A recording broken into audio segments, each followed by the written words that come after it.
A special session for the Madison County Board of Education for Thursday, June 11th, 2020 is called into session. Mr. Perkins, if you wouldn't mind, I'm going to put you on the spot. If you wouldn't mind doing the invocation. Would you? Don't mind at all. Let's bow our heads. Father in heaven, we're grateful for your divine grace that gives us life, for the opportunity of service for you and service for the people of Madison County schools.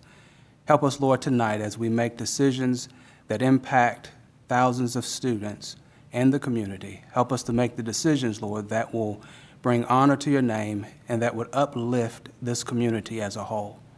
We pray, O Lord, for all of these blessings, knowing that you are capable and more than able to take us through and navigate us through these troubling waters, to bring us back to a point, Lord, of normalcy and a point whereby our students will continue to be educated at the highest level.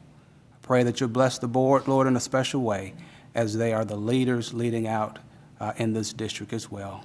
We thank you for your grace. In Jesus' name, amen. Amen. I recommend approval of the agenda dated June 11th, 2020. Motion. Second. I have a motion and a second for the recommendation of approval of the agenda dated June 11th, 2020. Any discussion? If there is none, all those in favor say aye. Aye. Aye.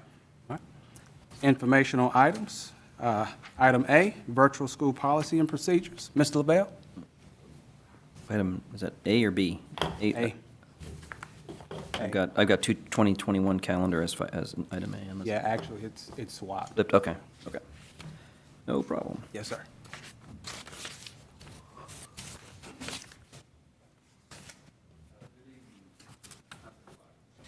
Evening, LaBelle, how are you? This is 2 in a row, y'all. I was asked to come and talk about, I guess you guys wanted some information on the virtual school, some of the procedures, and just some data maybe a little bit, and I'll be glad to share with what we have with you guys. I'm not going to repeat. Mr. Perkins talked about the mission and our mission last week, and also what the old policy said, and what the thoughts are as far as moving forward with the new policy as far as the eligibility criteria. But I did want to share with you guys just some differences in our hours and days moving forward next year. So we'll take a look at these instructional times that we're going to provide services for our students in the 2021 school year. Of course, we have our Career Tech Lab, which will be the hours are 8 to 3:30, Monday through Thursday. That's very similar to what we had this past year. Our Hazel Green High School lab will actually run from 9 to 4:30, Monday through Thursday. And our elementary labs will run Monday through Thursday, and will mirror the start and stop times for those respective for our elementary schools. And then on Fridays, where in previous years the labs were not open on Fridays, we're going to open our labs to give more opportunity for our young people at Career Tech and Hazel Green High School from 7:30 to 12 every Friday. And then same thing in Mount Carmel and Monrovia. They will be open from 7:15 to 11:45 for instructional purposes as well. And what we're going to do a little bit different this school year on Fridays. At our for our elementary teachers, we have 2 elementary teachers, and for our middle and high school teachers, or secondary teachers, I should say, we're going to have a block of time for planning for our PLC meetings, for office hours, some specific times where our teachers can get some of their the amount of grading done, and their planning. Which when you operate your labs during the day or the week.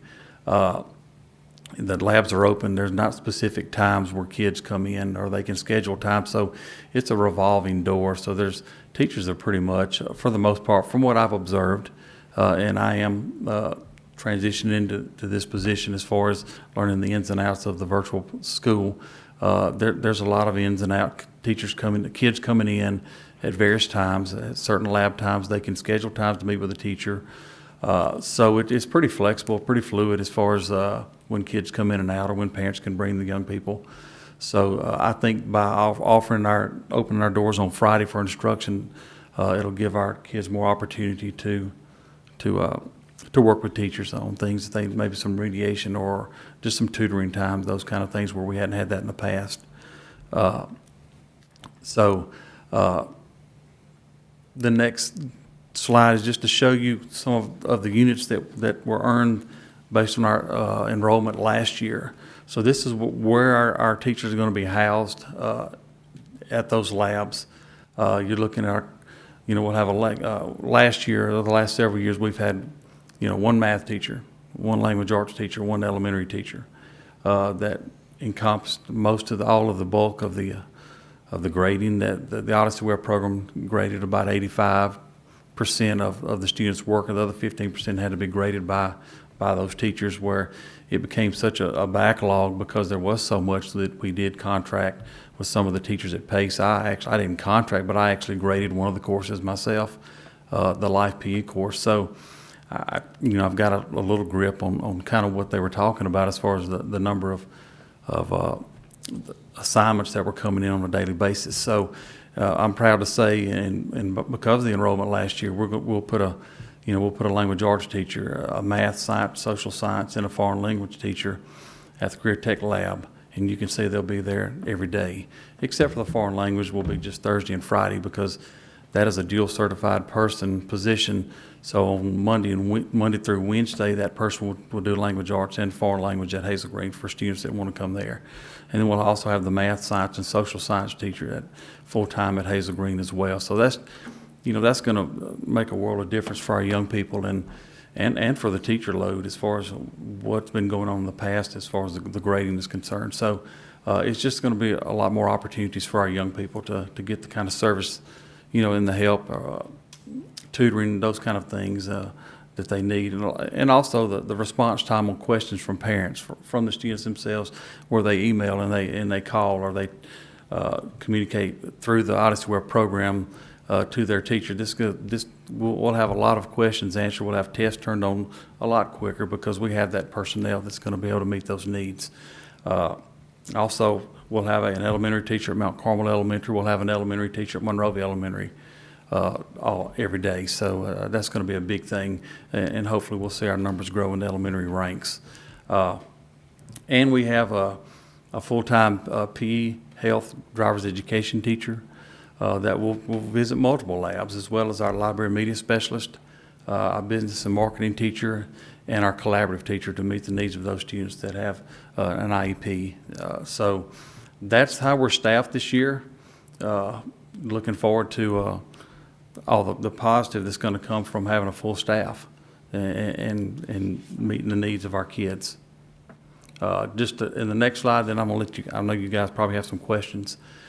So it just kind of tells you what our enrollment was for the most part of 19 and 20. And currently at this time, there are 180 students that are enrolled as of yesterday in the virtual school at this time. Like I said, the labs will be open on Fridays for the first time for this school year. We also will have a full-time guidance counselor for the school year, and we're also going to have a college and career readiness area for those sophomores, juniors, and seniors that are starting to make plans to move forward in their after post-high school. And that area is going to be housed actually in the Pace building on one end, where it will be isolated, where students can come in and out without going through the Pace side of the building, where we have a conference area in there and also an office area. Ms. Cubic will be taking care of the needs of those kids, and we'll have a lot more time to dedicate to the curriculum and getting the kids in the right classes and answer those questions. Whereas in the past, she's had to split her time with the needs of the kids at Pace and the virtual students. So I think this is going to be a win-win for the virtual school from that standpoint. Also, we're going to change some of our procedures as far as our orientation process. We're going to conduct that through a digital format where we're not going to require parents to come in for new enrollees into the program.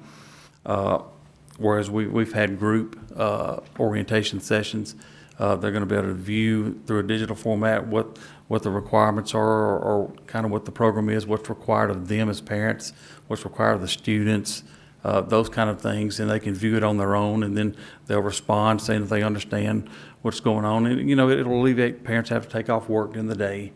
We're trying not to inconvenience them as much as possible. And also, still with the COVID-19 concerns, it will give them that opportunity to view that, in their homes or wherever. And then when there's questions, obviously we'll respond to those moving forward. So that's kind of what we've got going right now. What kind of questions do you guys may have that I can answer? If I can't, I'll definitely look for whatever you need. LaBelle, I have a quick question. What is the procedures, I don't want to say policy, but the procedures within the virtual academy? If a student enrolls in the virtual academy, they get started in the virtual academy, and then suddenly either the student, parent, or both realize that this is not the right place for the student, we want to re-enroll them back in the traditional classroom. So what are the procedures for that if that happens? Right now, all they have to do is withdraw from the virtual academy and re-enroll back in their zone school. Okay. There are no restrictions at this time that I'm aware of, Mr. Solly. That's right. So they just basically will just withdraw and then re-enroll. The virtual academy is a standalone school, just Correct. like any one of our other schools, and they function under the exact same guidelines as a standalone school. Like any one of our schools, Buckhorn, New Hope, any one of those, a virtual school operates the exact same function. Okay. A student in virtual school participates in band and athletics at their normal school. Yes, ma'am. What about like other things like drama and band, or chorus and those type things? From what I've been told, that they do not. The only two activities two things that they can do would be band and sports. And why is that? The reason that we decided to do that this year is because it's a school that's staffed. They could have those options at the virtual academy. Technically, they've withdrawn from that school. That school is staffing to support the kids that go to that school, kind of thing. So. No, but you've carved out, Those kinds of things that are classes, which several of those things you mentioned are classes. The schools have, staffing has decreased in those schools to go to the virtual academy. So they have less staff to deal with the students that remain there, so. What we've done, what we did this year through the interview process with all the new teachers that we're going to have is part of one of the things that we really talked about is beginning those things for the virtual school. We talked about, you may be asked to begin, what are your talents? What kind of talents do you have other than being a coach or anything like that? What other kind of talents do you have as far as civic leadership, clubs, drama, for instance, music? Those are the things that we want to begin at the virtual school. So, we're going to treat this like it's like it is a public school, and we're going to treat that from the ground up. We want to build some things to give our kids some of the same opportunities that they would have, back if they were in their zone school. So. I asked this, but then I forget the answer. Are AP courses offered at the virtual school? We're not. No. Okay. We did, we have tried that before, and we did not have much success with it. So, we stopped offering. It's very difficult, without that face-to-face, without that, with that teacher all day, with that direct instruction in AP, without that teacher that's been through the AP Institute and has done the PD. It's very difficult for most young people to be successful taking an AP online course. And at one point, weren't we asking that the students take at least one class within their designated school if they were Sparkman and they were in the virtual? I thought at one point we had them doing that. When it was a program,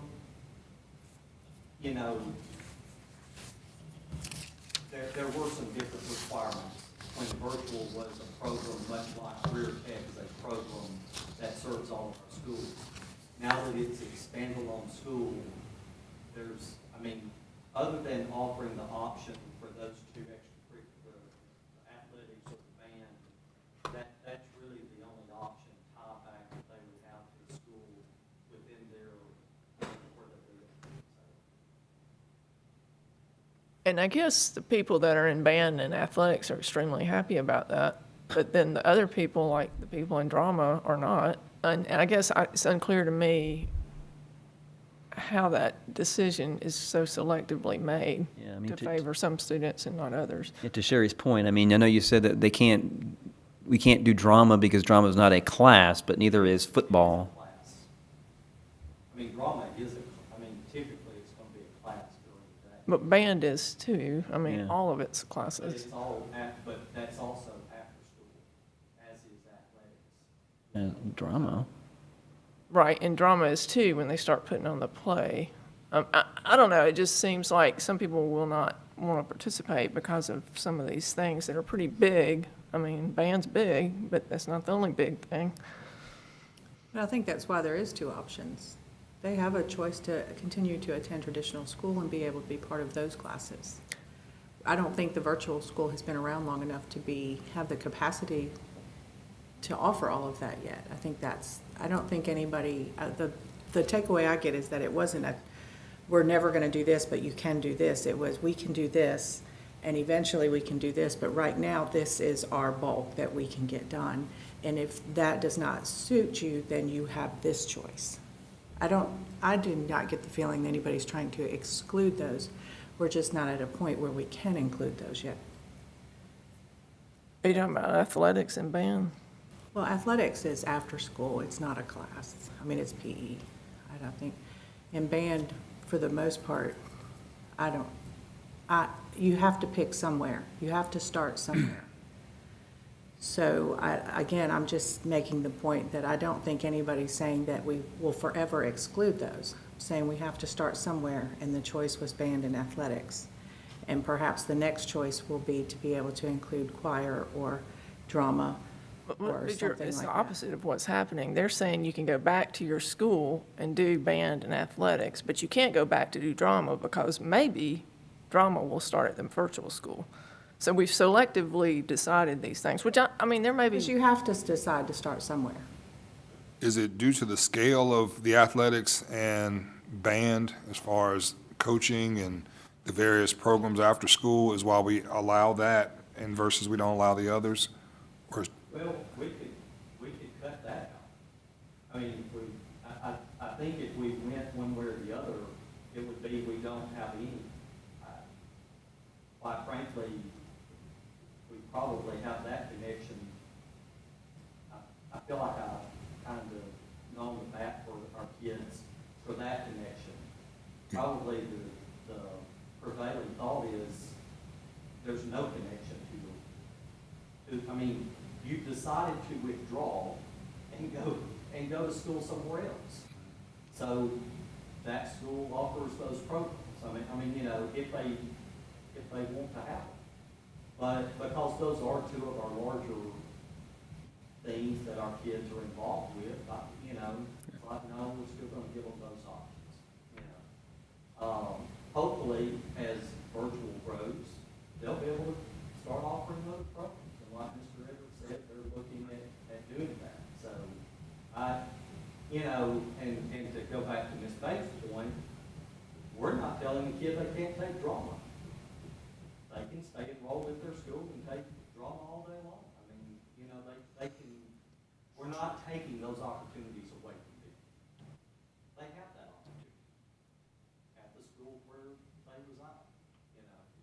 So I guess I don't see it as necessarily taking something away from somebody, but somewhere along the line, you know, I don't think we could continue to support kids going to school here, local school A, having no interaction with them, you know, but kids could be coming and going all day, and I don't know.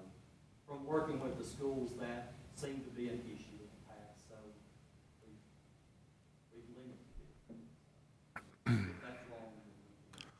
Well, currently, a homeschool student can go do extracurriculars at the school in their area, correct? So, And do athletics. athletics, okay, got you. And that's based off Right. of, That's an the- HSA. right, Right, okay. yep, based off Tim Tebow. But they can't do. Band and choir. But they can do athletic, okay. And there is some legal authority in the virtual law in regard to them being allowed to participate. So I think that's probably, your policy is based on these statutes when Mr. Sully wrote it before. I think that's where some of this is coming from.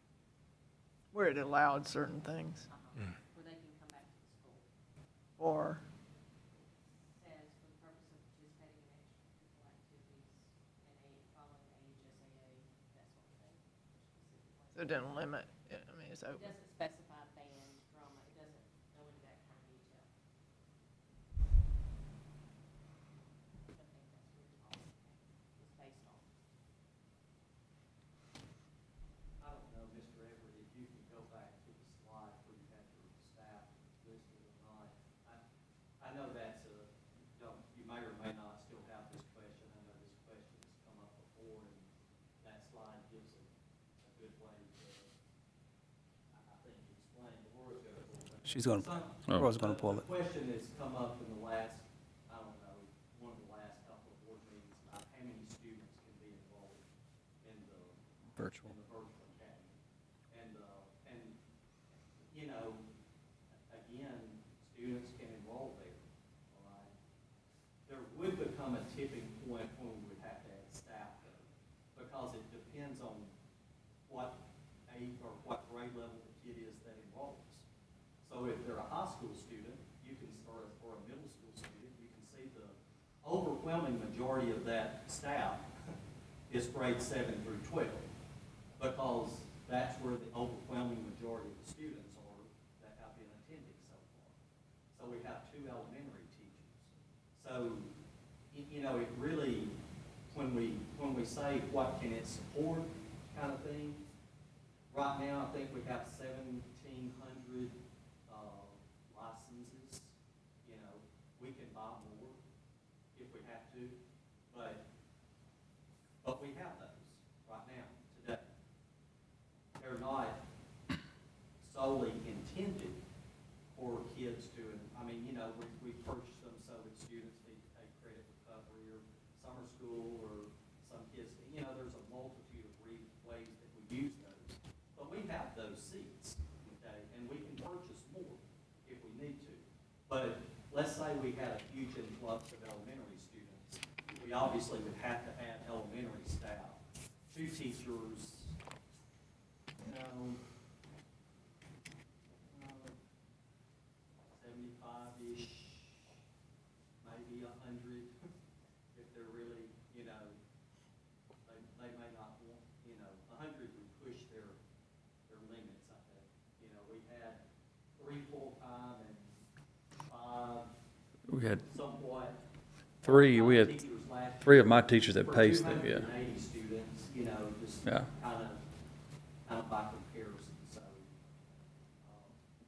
But I know that question's come up, but, you know, when we think about staff, we obviously could handle a lot more growth in 7-12 with our staff than we could in elementary grades without adding staff to it. Well, one thing is communication. I think like a parent called me today and, you know, they made that point, well, if the child's in athletics or band, then they can reconnect with their school. My student's not in that, but they want to continue to go, say, the medical academy. Well, so it's like, there's confusion because the communication's not clear. The medical academy can be handled through career tech here. That parent didn't know that.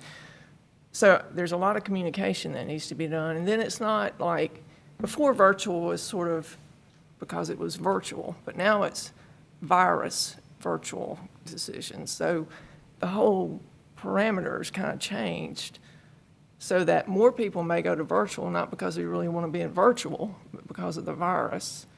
So should we rethink how connected they can stay to their home school because they're really not doing virtual because they want to do virtual. They're doing it because of the environment we're in.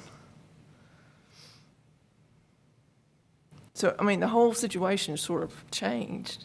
So should we change some of the rules? Should we change some of the, Well, Oh. and part of that is why we want to have the option of offering a virtual option for kids to stay at the local school.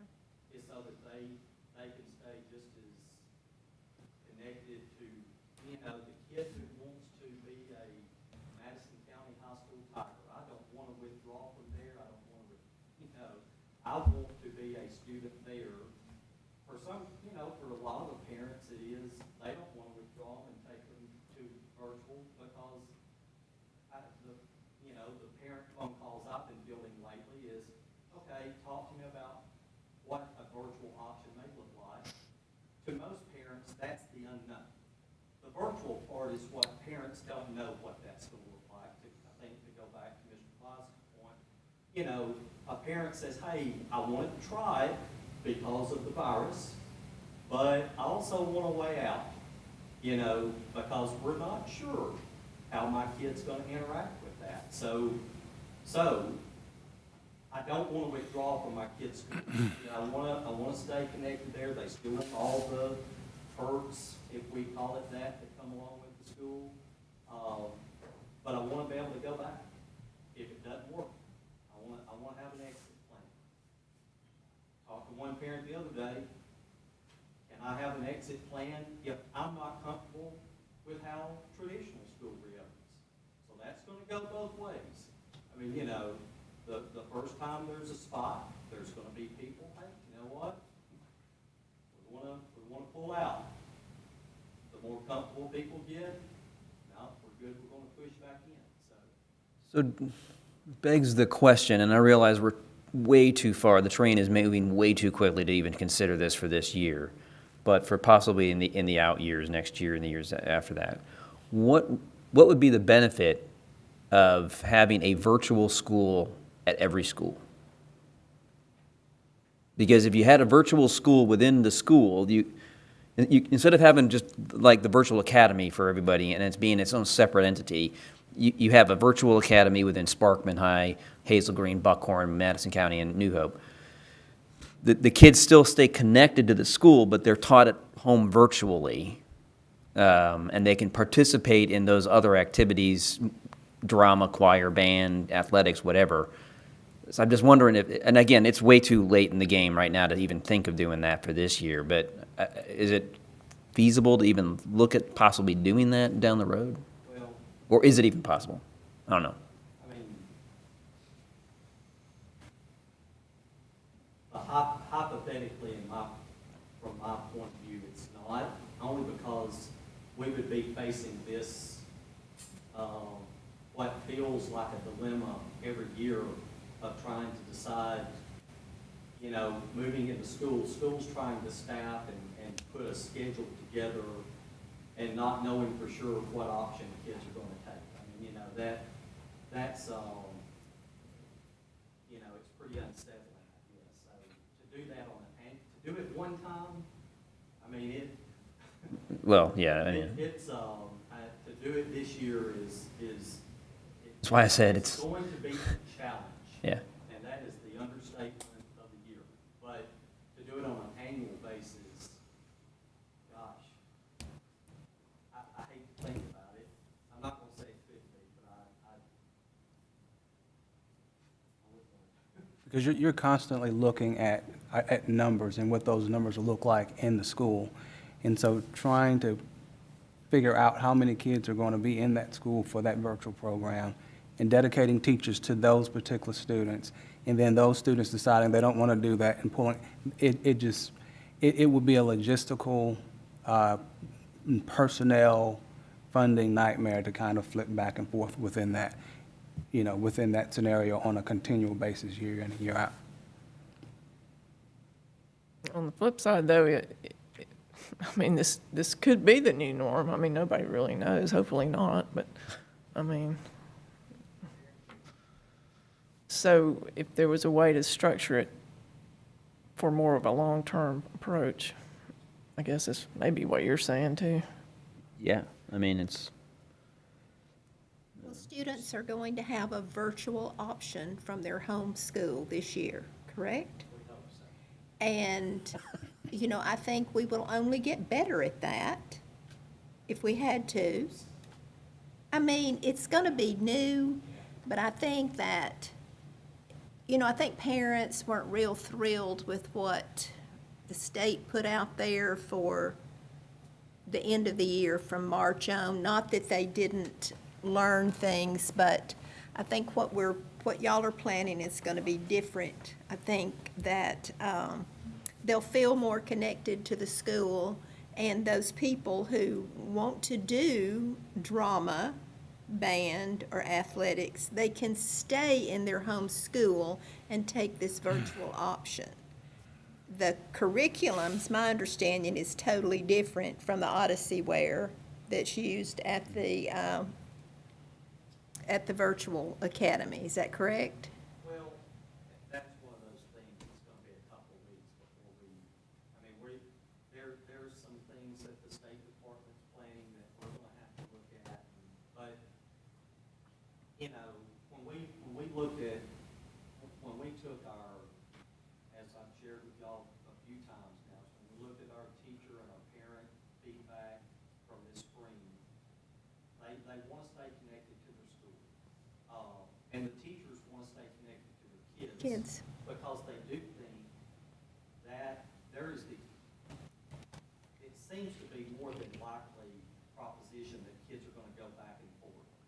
To how often, hopefully not often, hopefully folks kind of settle into one way or the other, but there may be some transition, and people just want to know that that can be done a little more fluidly than, you know, and not, so. And they trust their schools, they trust their teachers, and I think they feel better knowing that they're gonna be involved, so. I think that's a concern, at least that I have, is the potential for the flip-flop back and forth. You know, the mom and dad put their child in the virtual school because they don't want them in traditional. 2 weeks into this, they're like, oh my God, I should have had a V8. I don't want them home anymore, and I want to put them back. They go back, oh, I want to pull them back out. I mean, to me, that's very disruptive, not only to the child, but to the school as well, because like you said, Alan, you're going to be shifting staff, you're going to be shifting numbers, and, you know, where do you put them? And I think that this is my opinion, I think that we would need to have some sort of commitment from the parent, unless there's extraordinary circumstances that says, you know, whatever, if someone in the home's been diagnosed with COVID or whatever, that they need to commit to at least a 9-week period, grading period. If you enroll in the virtual school, you stay in the virtual school, at the school. I'm not talking the Madison County VA now, I'm talking the one in the school. You stay in that there until the 9-week period, and then you can transition back. Again, unless there's extraordinary circumstances, and we can mull what those would be, certainly illness or whatnot. And that's just my opinion, but I know at least several on the board had also expressed that as a concern, because of the disruption that is going to potentially happen in the school. You could end up putting an entire grade together overnight if a bunch of parents decide now you're scrambling to come up with a teacher to fill that classroom grade and all that. That's just my only concern with that. Well, I do think, At a minimum, parents need to have that expectation. I mean, I know they can still opt to move their kid out, but at a minimum, going in knowing that, hey, look, this is at least what we recommend is a 9-week commitment. And so if the parent has that expectation, chances are they'll push through it unless there's some kind of, you know, extreme circumstance they have to get out. Beyond I don't want my kid home anymore. Right. Certainly we can set some expectations, and here's a best approach. And you may not be able to hold them to it by the letter of the law, but you can still set those expectations. well, and I think and I don't disagree with you at all on that, setting the expectations of, hey, you know, if you are enrolling in this, in virtual, we would like for you to enroll for this period of time. But we would also need to know what the legal aspect of that would be to see whether or not that's something that we can definitely stand on. And, that's something that we would need to look into. Well, if a child enrolls in the traditional and then let's just say within their English 10 class, there is a positive case, then they're going to have to be virtual. They're going to, we're talking 14 days at home probably. All that's big sided, but closures potentially could happen on a room. Right. School, cluster of school, it's not necessarily gonna be an all or nothing, but Right. that's stuff we'll have to, I'm sure we'll get guidance on the 19th. 19th's a big date. It's a huge day. Drum roll, please. So I guess with that being said, to Mary Louise's point, every teacher will be required to have all their instruction electronically. So in the event that this happens, which is very likely at some point, in the school, we have some situation, that those kids can continue to proceed even at home and then come back into the school once it's over. All teachers will need to have the capacity to transition, flip the switch, and go from traditional to virtual. But if they have students that already elect to do the at-school virtual, they'll have to be doing that anyway, correct? They'll need to be working that. Somehow or another, those students obviously are gonna have to get virtual yes. Okay. That- I guess I'm just thinking, There's too many scenarios out there right now that, to just say that definitively, we'll know in a couple of weeks, but there are some scenarios where that will look different. yeah, I know the state's looking at something as an option. I guess until that, I guess I'm assuming that every teacher should have, until further notice, every teacher should have their curriculum online to balance the in-house instruction and the virtual instruction. That's what the directive was at the end of the school, right before the school year ended. Teachers, by the start of school, by August 5th, they should have at least 3 weeks of their course built. Now, that could be teachers working together to build, each individual teacher doesn't necessarily have to do that. So you and I could work together to build our U.S. history course or whatever, but we would each have one Mm-hmm. to use with our students, so. Okay.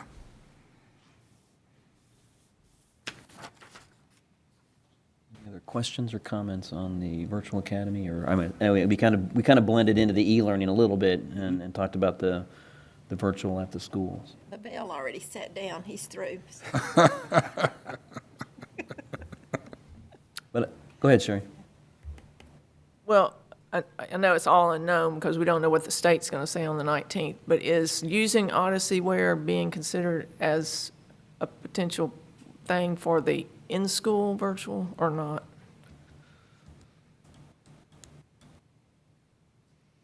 We have discussed it. I wouldn't say, on whatever today is, I wouldn't say today it's a strong, I wouldn't say that's a strong option right now. Imagine your learning curve for your teachers would be probably one of the challenges. Well, that would be, that would be yet another thing to train, I've had extensive talks with them about what that possibility would look like for the company and everything else, but when the state started talking about, if they provide something that we like,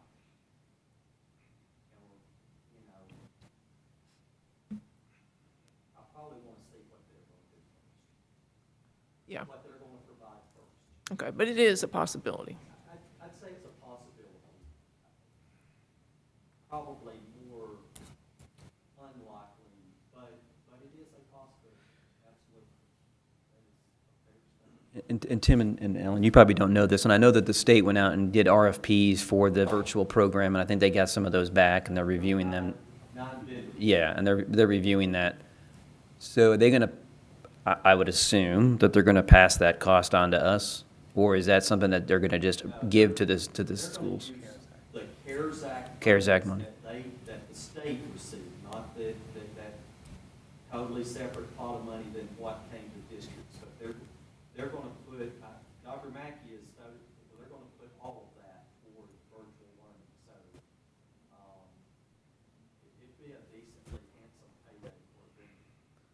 So to Sherry's point, there's still gonna be a learning curve anyway, regardless of whether we were to use Odysseyware or whatever the state provides to the teachers and the administrators to learn how to use the system. But it wouldn't be a cost to us. Correct, correct. It'd be one less thing that. But Do you know if the state RFP included AP courses as part of it? It did? Okay. career tech, AP, it provided, pretty comprehensive, I think what they come out with, unless some of the better options I've looked at are just totally cost prohibitive. I don't know what their bids were, but, there did appear to be some interesting options, yeah. Okay. Things that, looked interesting, so, And What Flip, about the elementary component? yeah, okay, actually pre-K, 12. I'm sure there would be electives that, I'm positive there would be electives that would not be offered through any of those that we can offer in a traditional school. But there were a lot of, it was a pretty extensive course list, though. so flipping the question, would the virtual school be able to access whatever the state comes up with?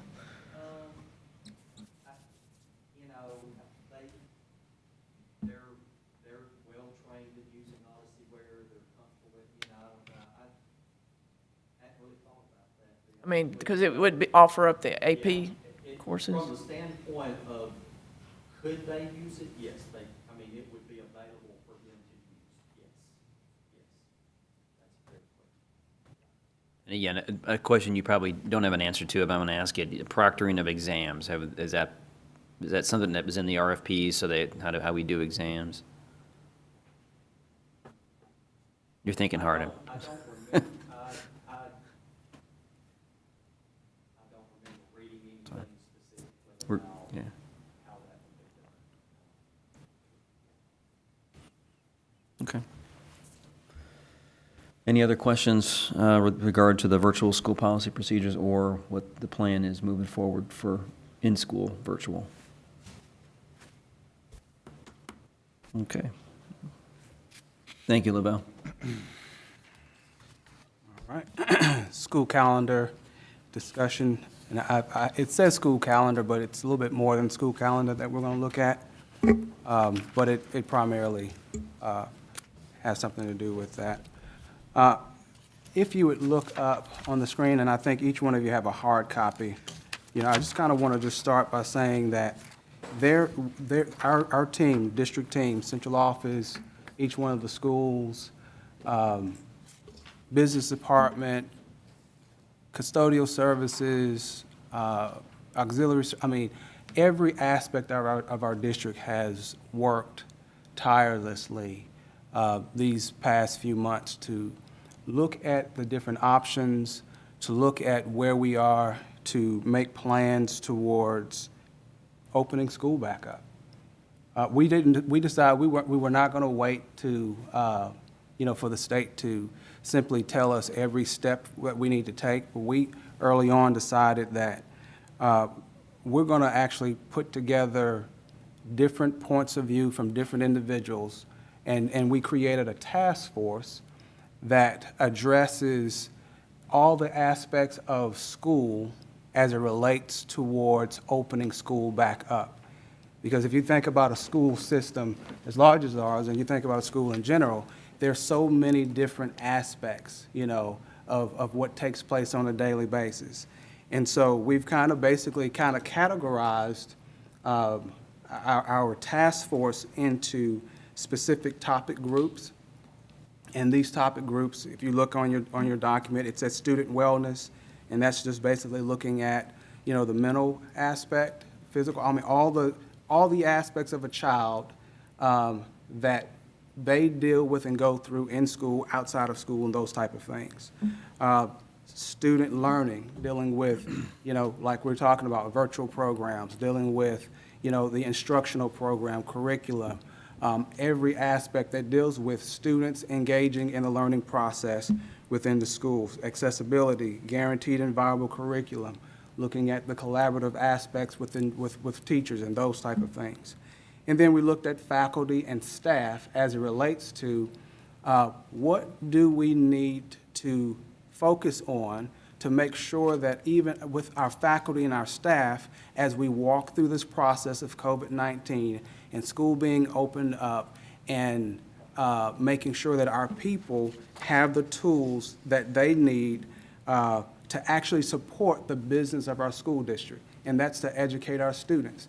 And we're planning to educate our students in whatever environment that we find ourselves in, whether we are, you know, moderately, you know, impacted by COVID or at the far ends of the level like when we had to shut down. That's what we've been working towards and building towards and looking at every aspect.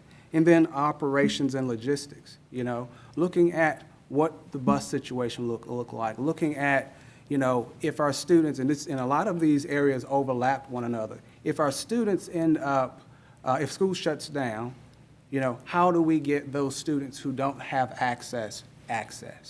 And, you know, there are several things that we've put in place already with funding that we receive through Facebook, and there are 2 other organizations that will actually be releasing that information about pretty soon. But this task force comprised of central office personnel. It was made up of teachers. It was made up of administrators, principals, assistant principals. It was made up of community experts. We've had doctors, we've had mental health professionals, we've had parents in the community who actually sat in these sessions and had great conversations as it relates to what do we as a system need to do and look at as we anticipate opening school back up. And so it has truly been a collaborative process and a collaborative environment. And these groups were meeting weekly, and we've been in this process for a while. So June the 1st was a deadline for the committees to get a one-pager document to each one, to myself and Mr. Solly and Dr. Minsky and Jeff, so that we can kind of start, and our executive team, so that we can start pulling together and compiling the information that parents gave us, that community leaders gave us, mental health professionals gave us. We had individuals from Madison Hospital. I mean, we had individuals from multiple areas giving their expertise, so that as we look at opening school, we have covered every aspect of our district, so that our students, whether they decide to come back traditionally or virtually or at the virtual academy, that we're ready to receive them as best that we can based on the procedures that we actually put in place. But if you look on this list, you'll see under student wellness, we talked about the physiological needs, safety and wellness, the connectedness, the social emotional needs, even family engagement and support were just items that we talked about and connected with. So June the 1st was the deadline, and we received that information. We met today, the executive team. Last week, we actually met last week first and actually put together the protocol of compiling this information. We've taken time to look at other state plans, other district plans, pulling together to make sure that we have the best and most information that we possibly can as we move towards planning to actually go forward with opening school. One of the things that, and Aurora, we don't need to, you don't have to scroll all the way down to that part. That's just some ancillary notes that that we had on there. I wouldn't want anyone to see that and be like, oh, what are they talking about on that? So we've actually started the process of pulling together and compiling various aspects of what school needs to look like, or what procedures and processes to put in place. And we're looking at having a rough draft put together by June the 19th, with the anticipation of having the information that comes from the state, because a lot of what we do and a lot of decisions that we make, we've got to make those decisions based on guidance that we receive from the state level, for CDC, the health department. We've got to make sure that our plan meets the certain guidelines and things of that nature that's laid out by individuals that are not within our school system. And so we'll get that plan on Friday. We've already set up a time that we're going to meet, come together, and continue to go through pulling together and matching the plans and seeing exactly what we need to include in our plan as we move forward. So that's, and I've sent you all copies of the one-pager. I sent you all a file that you can go in and you can kind of go through and look at. And I will have to say, those teams did a fantastic, phenomenal job. The conversations that we had, the insights that they gave, things that we've been talking a long time and really trying to digest and look at the different scenarios. And when you're thinking about COVID-19 and how it changes, I mean, we could have a plan or idea to do something today, and then a couple of days later, we've got to adjust that. And that's just how fluid it's been. But we haven't been stagnant. We've been, working diligently to actually, prepare for our students coming back to us. And so that kind of brings us to, looking at, part of that discussion has been the calendar. And looking at how what part of the calendar do we make adjustments to meet the unprecedented times in which we're living in, to make sure that we're servicing our kids at a high level. And if you think about, you can look at any aspect of society in any country in the world, and everyone's having to do something completely different than what they had to do in the past. They're having to make adjustments that we never, ever imagined that we'd have to make. We're having to make decisions and put in place processes that normally we wouldn't have thought of, because it's not comfortable for us. And so we're having to take into consideration the safety and the well-being of every individual who is part of the Madison County school attendance zone community. And so in looking at the calendar, we've gone back and forth on looking at dates and moving dates and things of that nature. And we've, gotten information from Dr. Mackey, from the state, and we've kind of said, okay, well, based on this, then we may need to go in this direction. But then we'll get something else because of the way things change in the environment that we're living in, that we said, okay, we may need to scale that back and adjust it in this direction. The big date is June the 19th, because that date, when the state puts forth that reopening plan, that we'll get to see what the thought processes are. We'll get to see what has been put in place for districts as far as guidelines and procedures and things of that nature. So, Aurora, if you would pull up the calendar real quick. So the calendar that we're working off of is the calendar that the board approved the year before last, because we usually do two in the 2 years. This is the same calendar. All the dates that we have on there are set dates. We start on August the 5th. Kids come back on August the 5th. All the holidays are the same. We haven't adjusted and changed the calendar at all. This is information that we've, that I've sent out to parents. The next document I'll show you in just a second. I sent that to you all, I guess, about 3 weeks ago, but I also sent that to parents earlier this week so that they could actually look at it and kind of start making plans and things of that nature. If by chance, we're able to actually have e-learning days. And again, we talked about pushing back the date. We've talked about, adjusting the calendar and things of that nature. But we've kind of decided, based on the information that we have right now, that we're going to hold fast to our regular start time and just move forward with that. So if you look, like I said, nothing's changed, except for, if you look on there, you have the burgundy blocks, which represents e-learning days that we thought would be needful to put into our schedule. So if Aurora, if you would go ahead and pull up that e-learning document, we'll go ahead and just take a look at that.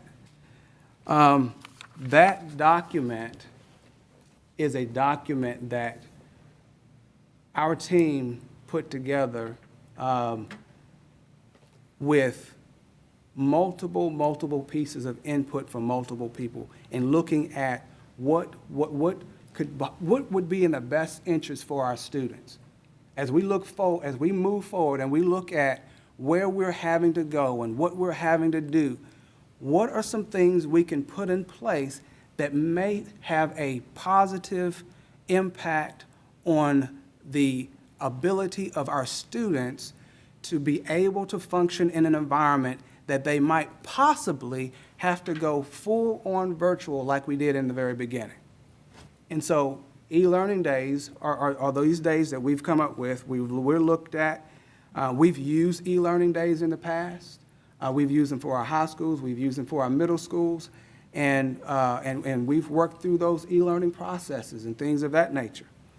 But when you think about an e-learning, and I've sent, this document's gone out, and I think as I look over, and I have it pulled up on my computer right now, the number of families and parents who've actually had an opportunity to look at this particular document. Right now, we're at 12,294 parents who've actually looked at this particular document. And that's a significant number when you start thinking about the size and the scope of our school system. We have 19,000, I believe, 480 students in our district. And right now, we've had 12,340. It changes. Every time someone logs into it, it goes up. And so what are e-learning days? E-learning days basically are days by which are set aside for students to engage in the learning process virtually. So why are we going to use e-learning days? Well, of course, we would always prefer ideally to have our students traditionally in front of us every single day and work with our students. But when you start thinking about the scope of where we are in this era of COVID, if I can use that terminology, we're looking at using e-learning days for, if you look at those two bullets, regular practice for accessing online learning. If you go back and you think about how we started, when we had to do the digital backpack, there was a little learning curve that our kids had to work with because of the lack of practical practice or the practical utilization of online learning materials, things of that nature. Even our parents had to work through some processes and things of that nature. But we're looking at trying to create consistent opportunity for our students and our teachers to engage in creating virtual muscle memory, because that's important. Those things that you don't consistently do, you generally lose the ability to do those things. And by actually creating virtual learning days, we give our kids and we give our teachers an opportunity to stay in that mode or that mindset of being able to periodically work through those processes of e-learning. Because we don't know, just like it took place back in March, whether or not a breakout of COVID-19 takes place and we have to shut down. We have to make sure that we keep, that our students and our teachers stay in the mind capacity of working through those particular online processes. And so those days we're looking at, they're to help also with our teachers being able to prepare, to continue to bolster those lessons, to continue to update their lessons, to continue to grade, to evaluate, to build the very, very best for our students. And if we're going to require or ask our teachers to teach traditionally, but also engage or be ready at the moment's notice to engage in a learning process on an online virtual process, then we've got to make sure that we're putting in place those things that are necessary for them to be able to do that. And I understand 100%, that, this will be a sacrifice, for our parents and for, things that we have to do. But I do want to say that in looking at e-learning days, we've already started the process that if we're able to do this, that we're connecting with outside organizations who will be able to partner with our district to provide some services for our students and our parents as we go through the process of e-learning on those days. So in our calendar, we have a total of, I think, about 15 e-learning days. That's if you look at 15 days, you're looking at 3 weeks out of an entire school year to do that. Now, I do understand as we work through it, it's important when you start thinking about meeting a whole child, you're looking at multiple organizations coming together to meet the needs of students. And that's what we're asking our community partners to be able to do. And Dr. Ballard has been engaged in talking with organizations. I've talked to organizations. I know Dr. Minsky has talked to organizations to start that conversation of, on these particular days, we're looking at what are the possibilities? What can we do in order to lighten the load on our parents as we go through these difficult times? What happens on e-learning days? Well, of course, our students stay home, but this is not I stay home and I watch and play Xbox and those type of things. It's a literal active school day, meaning that they've got to log in order for them to be counted as present. There are specific instructional virtual lessons that are prepared and in there for those students, and teachers are actively engaged in providing the instructional pieces that they need on those particular e-learning days. Teachers are at school. They are working in collaborative groups. They're taking the opportunity to monitor student activity.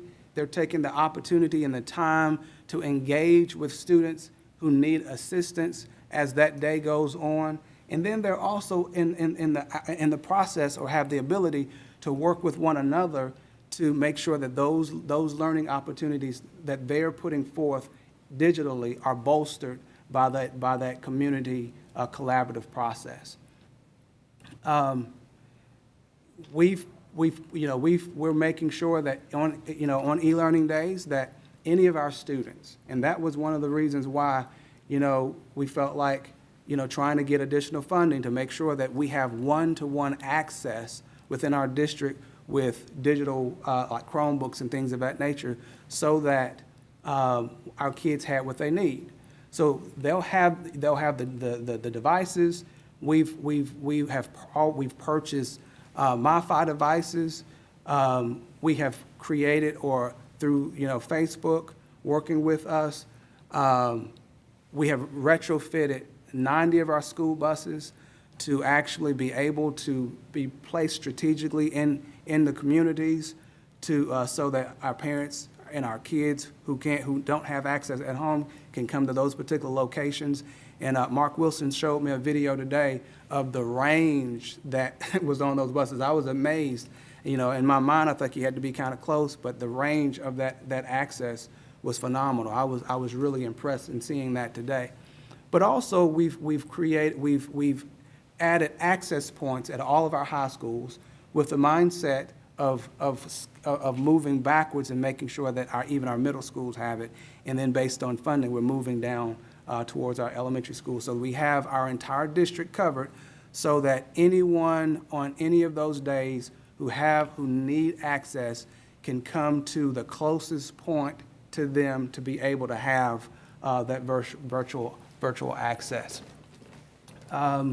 If you could scroll up, Aurora, I appreciate it. The other way. So, one of the things that we wanted to make sure that parents understood what's important for parents to understand about e-learning days. Well, e-learning days, you know, are specifically days that we are steadily still in the process of educating our students. Teachers are the ones who are teaching the students. And then, you know, a lot of times, you know, I've had a couple of parents who ask, you know, so am I gonna have to teach my child? Parents are not to become the teachers. Our teachers will be available for that. Now, you know, when you start looking at lower grades, of course, their access abilities may be a little, you know, may need some help with that. But the concept and the idea is for our teachers to be engaged with our students on a continual basis during those e-learning days and those e-learning day processes.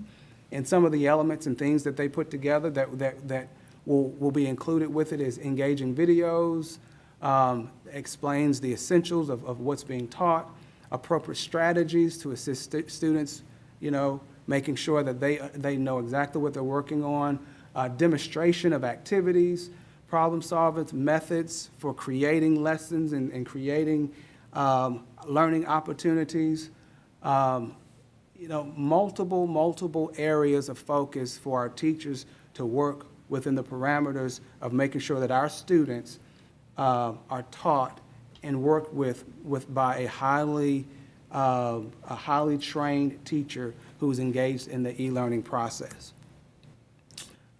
If you could move, yes, thanks. So what's the teacher's role during e-learning days? Our teachers will teach students online lessons. Their role is to stay engaged and connected, you know, with our students, to provide individualized lesson support to our students needing the assistance, to create future e-learning and traditional classroom opportunities and lessons. They'll grade student work. They'll evaluate the curriculum lessons and update future online lessons on those e-learning days.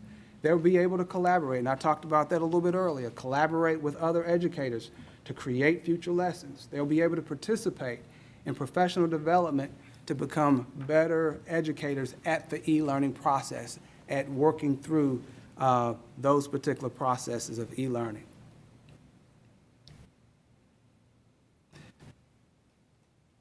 E-learning days, our students, and the way we're approaching it, and the way we're working with it, our students, we're making sure that our students get the very best in terms of learning opportunity.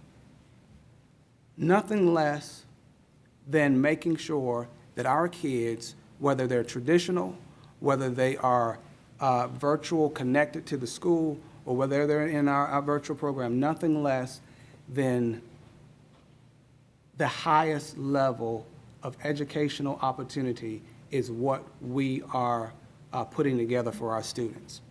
And we believe that even these e-learning days will help to facilitate that process. It'll help make sure that our teachers stay in that process and our kids are staying fluid in that process, because that's exactly what it's going to take in order to make sure that we can go and that we can make sure that we're successful through those processes. Now, again, there are always opportunities where, you know, there's always that additional opportunity that those e-learning days provide to make sure that we're engaged in even deeper sanitizing processes. So as we talked and as we've been putting plans together, those days, we will be sanitizing, cleaning, and making sure that, you know, our buildings are what they need to be. E-learning days will afford even greater, deeper opportunities for that to take place with our cleaning staffs and things of that nature as well. So in our classrooms, you know, working with just different areas that we're working within the school, so that those e-learning days will actually create multiple opportunities as we move throughout providing the best for our kids. So, any questions? I just wonder what you've heard from parents that don't have every other Friday off. You know, if they have elementary children, they can't leave alone. They can't take their role because they have to work. And, you know, I think people have just about experienced all the non-work days they can afford for a while. So, you know, what are we doing as a system to address those issues? Again, we're looking at partnering with outside community organizations to be able to provide additional assistance for those parents who have that particular problem, that particular issue. And we've talked to a number of organizations as it relates to that. So that's part of that planning process. As we work through e-learning days, as we work through what they look like, that's an essential part of that planning process that we're putting together.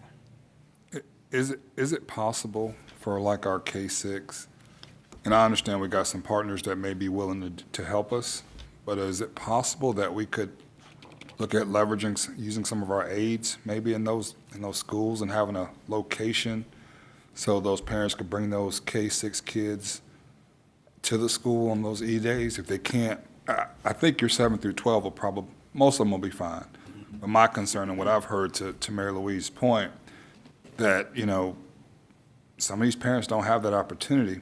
And although I appreciate the partners, is it going to be consistent? Is it going to be something that they can regularly depend on? Or can we just possibly use a section of the school for those kids? Maybe you have a number that you can only accept, you know, 25 on Fridays, 30, whatever that number may be.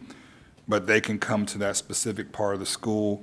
Maybe you have aides rotate in that classroom or something to provide them that opportunity for those kids to be at the school. And, you know, you got to bring your lunch. You know, you kind of have to structure it, but maybe there's a possibility that, you know, for those kids who parents have to go to work, that they can have something at the school. To tag on to Yeah. Nathan real quick, is the partnership program that you're working on, is that free to the parent, or is that an additional cost to the parent? Is there going to be a cost to this parent, going to be charged $25 per child to drop that child off and sit there? Whenever I ask, I always ask for the free route. I agree. However, again, that's one of those things where, you know, in making these partnerships and talking with the organizations, that we can, you know, that is part of a conversation that we will actually have with that. To answer your question, Nathan, we have discussed that. We have not come to a final conclusion of what that would actually look like, but that is not something that we have just completely thrown off the table. We have discussed that. Yeah, I just think it may be a good opportunity, especially for our K-6. And maybe you don't open it up for all the way K-12. Maybe it's just for your younger kids. But you will have a situation where, you know, they're going to be at home alone in a lot of cases. They may not, you know, parents are just going to leave them. And you know, they may not be comfortable with the partners, but they're comfortable with that school, even if it's somebody else in that school. Right. So you know, it's just maybe something to consider for those younger grades. And we have discussed that particular option. Okay. It's something that we're looking at as we plan and move forward. You know, it's, again, it's easier to plan and set e-learning days now, or really, we're looking at after the 19th. That's kind of why we, you know, wanted to kind of push off the voting on e-learning days, because we want to see what the 19th looks like and what the guidelines are. Right. It's easy to set e-learning days ahead of time for parents to plan, and then if we don't need them, retract those particular days, if we don't need those days. So, those are all discussions that we had, and of course, we'll be planning through the absolute processes of those days as well. So what if you have a kid, just in this example, that just their parents don't feel comfortable, they want to be a part of the school, but they don't want to come to school for a week? They just sign in, I mean, are they counted as present when they sign into whatever module? Or are we still going to have the same attendance requirements that we would always have? So just to make sure I'm clear, you're saying a student who is in an e-learning, No, they've enrolled in school, they're they're planning. just a regular traditional? Regular traditional student, and, you know, parents suddenly don't feel comfortable for them going to school. Maybe they heard of a kid with COVID in another class, and they just like, you know, I don't want my child in the school for a couple of weeks just to be safe, even though they hadn't been told to stay home. Can they go through all their coursework electronically at the school, or what will that process look like for that child? Or will they just be marked absent if they don't come to the school? That makes sense at all? I'm a little confused at what you're asking, to tell you the truth. One more time. Are you saying that they're a traditional student, but for something's happened and the parent wants them to turn to be virtual at the school, so they can go in and out of the school virtual program? That's correct, That's what he's asking. yes. And it goes back to the. I think it's to be decided if we're going to try to put parameters in place. Yeah. You know, in terms of people switching back and forth. However, you know, maybe I'm. Well, I guess Going along this line, so if a kid had a positive test. somewhere in the school, Maybe asymptomatic. Right. Maybe if the child in question, you know, was tested positive, asymptomatic, so, but they still have to be quarantined. You know, I guess we've had situations like that, not with COVID, but with other reasons that a student had to, you know, be out for a period of time, and we've done, you know, lessons through our learning management. well, I guess I know parents know that parents also send their kids to school sick. That's been fairly common. And part of it's because of the attendance policy, you know, and some of that's governed by the state. And so my concern is you'll have parents that still want to participate in the local school, but they'll be concerned, so they'll leave their kids home because they know there's sick kids present. And so are we going to have any liberty or flexibility with the attendance policy this year as it relates to, you know, people being concerned, not necessarily that their kid is sick, but they just want to just, you know, keep their kid home? And will they have the opportunity to do their work to continue on through their school's e-learning option? If that makes sense. Yeah. Okay. I believe so, yeah. I mean, if they're keeping them home and not engaging with school, not logging. Right. They're absent, and that's not changed. I mean, we will have to take attendance if Johnny and Susie are enrolled at XYZ school, whether they're there traditionally or they're there online, we have to have a methodology to take attendance. So from the attendance point of view, that's not going away. We will still be responsible for them attending school, but it may be virtual, yeah. So there's Okay. got to be a procedure for them to notify somebody, hey, we just went virtual, so now we're going to be counted virtual. Yeah, that transition automatic, just, they're not sick, in this case, they're not a sick child. They just have concerned parents. They don't want to get the letter from truancy to say they're truant. But they're still going to log in and do their work. There's a process that they just notify the school, say, hey, look, we're not going to be here today. I guess will that attendance policy say, we need a doctor's, we need something to say that you're actually sick, or will you be able to stay home and do your work even though you're well?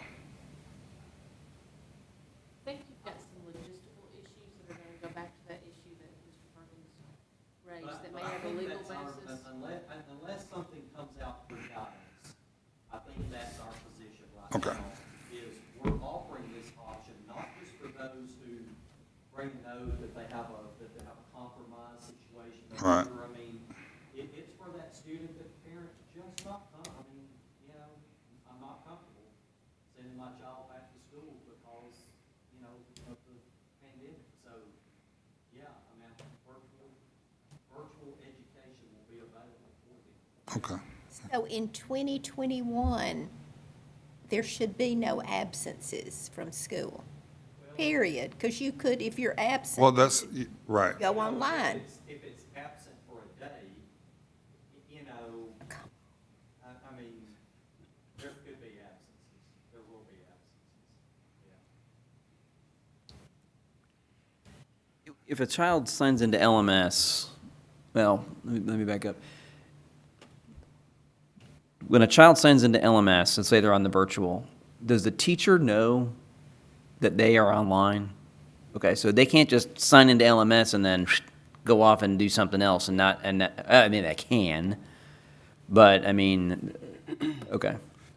Is the opportunity there for kind of webcams in the classroom so kids can actually see the instruction live in the classroom while it's going on? That's not there yet. That would be ideal. We had that, Mark Wilson and I had that discussion this week, how much live streaming could we do? Right. What would IT need to do in terms of, increasing our Bandwidth? bandwidth to allow more of that to happen?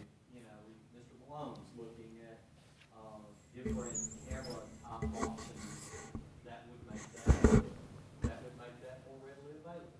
So, we're definitely having that discussion. The problem that you run into with live streaming a classroom is, one, it's live. Right. You've got other people's children in there that you would have to be mindful of, and not all of them necessarily may be agreeable to having their child put. In somebody else's living room? Yeah, Sent out yeah. in somebody else's living room. Well, you'd have to, you'd have to, There is stuff that. you'd have to structure, Classroom. sure, you'd have to structure, That you don't necessarily want. you'd have to structure the classroom that is focused on the teacher. You have to give the teacher parameters, of course, where you go. This is a shot where kids aren't. But I think there opportunities exist where you could actually create that in a structured environment where you could actually, those kids could see it remote, engage as if they're a student in the class. And we are having some of those discussions depending on what this look, it's gonna look different in elementary school than it's gonna look in Sure. high school. So in that elementary environment, say they have they designate a virtual teacher in that grade level. Well, that teacher isn't gonna have, but they can get up and teach their heart out and video it and, that potential exists. There's still things you have to figure out with that, but one of the, to go to your point of, you could focus on the teacher, one of the devices Mr. Malone's looking at, it's a swivel, we've used them before, but, teacher has a lanyard with a mic Right. on it, the camera follows the lanyard, it's not, necessarily looking at the students per se, so the width of the lens, I guess, would be more focused on what the teacher's doing. So, yeah, those are definitely conversations we're having. For For e-learning days, what length of time is your goal for kids to be engaged?